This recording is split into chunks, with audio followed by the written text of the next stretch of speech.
iman saudara. Katakan amin. Dan Tuhan mau saudara bertindak dengan iman saudara. Apa yang terjadi kalau saya baca pasal dalam Markus 2? Buka kita saudara, Markus 2 ayat 9 sampai 12. Ya. Maka lebih mudah mengatakan kepada orang lumpuh ini, dosamu sudah diampuni, atau mengatakan bangunlah, angkatlah tingkahmu dan berjalan. Tapi supaya kamu tahu bahwa di dunia ini anak manusia berkuasa mengampuni dosa, berkatalah kepada orang lumpuh itu, kepadamu kukatakan bangunlah, angkatlah tempat tidurmu dan pulanglah ke rumahmu. Dan orang itu pun bangun, segera mengangkat tempat tidurnya dan berdiri keluar di hadapan orang-orang itu, sehingga mereka semua takjub lalu memuliakan Allah. Katanya, yang begini belum pernah kita lihat. Kalau saudara baca keseluruhan pasal Markus 2 ayat 1 sampai 12 bercerita mengenai orang lumpuh, tapi ini Markus 2 dia lumpuh total. Dia tidak bisa bergerak, dia bukan hanya sekedar pakai tongkat atau jalan pincang, tidak, dia lumpuh total. Maka dia perlu 4 orang temannya untuk menggotong dia kepada Yesus. Tapi satu perkara, walaupun kasusnya hopeless, tidak ada harapan lagi karena dia lumpuh total, tapi dia beriman. Seberapa buruk pun keadaan hidup saudara, entah karena masalah penyakit atau karena masalah lain dalam hidup saudara, tapi kalau saudara beriman pada malam ini, saudara bisa mengalami mukjizat saudara. Berikan kemuliaan bagi nama Yesus.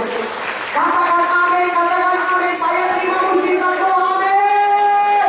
Haleluya. Satu perkara, perhatikan baik-baik. Iman harus ditindakkan. Iman harus dapat dilihat. Iman harus ada tindakan. Dan tindakan yang pertama yang dilakukan oleh orang lumpuh ini, dia ajak 4 orang kawan, gotong aku. Dia tidak berdiri di rumahnya dan berkata, sudahlah, Tuhan Yesus kan maha tahu. Kalau dia mau menyembuhkan, dia pasti menyembuhkan. Dia kan maha kasih. Dia tahu aku penyakitan gini, sembuhkanlah. Tidak. Saudaraku, kalau kita mau menerima kuasa Tuhan, mujizat Tuhan, kita harus beriman. Dan orang lumpuh ini dia beriman. Dia salah satu tindakan pertama, dia pergi ke tempat di mana Yesus berada.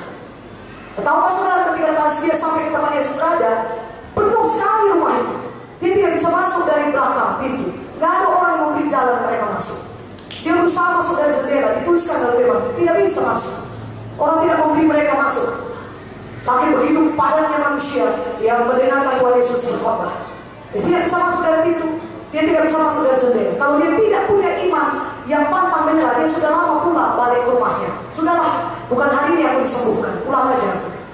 Tapi dia punya iman yang tidak kenal menyerah. Dia percaya kalau aku jumpa Yesus aku pasti sembuh. Aku jumpa Yesus aku sembuh. Aku jumpa Yesus aku sembuh. Haleluya. Dia percaya demikian dalam hatinya dan dia tindakan dengan perbuatan. Maka dia berkata, kawan tolong buka itu atap, buka saja. Turunkan aku dari atas atap. 4 orang temannya syukur sama-sama beriman. Mereka menurunkan temannya tepat di depan Yesus. Dan ayat 5, kalau saudara baca Markus 2 ayat 5 dikatakan, ketika Yesus melihat iman mereka. Haleluya. Katakan haleluya. Ketika Yesus lihat iman mereka, dia tidak jadi pulang karena orang banyak menghalangi dia masuk ke Yesus. Tidak, dia terus maju mendapati Yesus. Dia percaya hari ini aku dapati kesembuhanku Tuhan. Aku terima, aku percaya Engkau menyembuhkanku. Aku tidak bodoh. Aku percaya Engkau Tuhan penyembuh. Aku sembuh.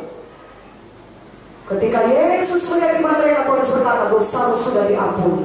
Karena memang mujizat terbesar adalah keampunan dosa, keselamatan jiwa. Mana amin? Yang lebih kuat aminnya.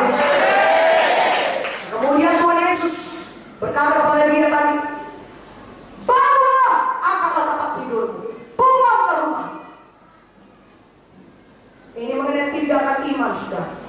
Apakah orang lumpuh itu berkata, Tuhan lumpuh, aku tidak mau lihat aku digotong 4 orang, bergerak pun gak bisa.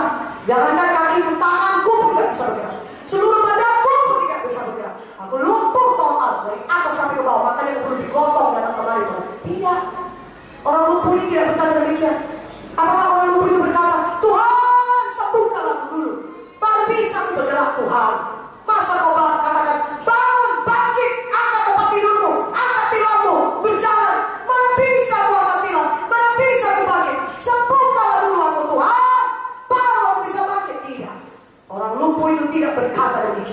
dia percaya kepada firman Tuhan dan dia tindakan imannya.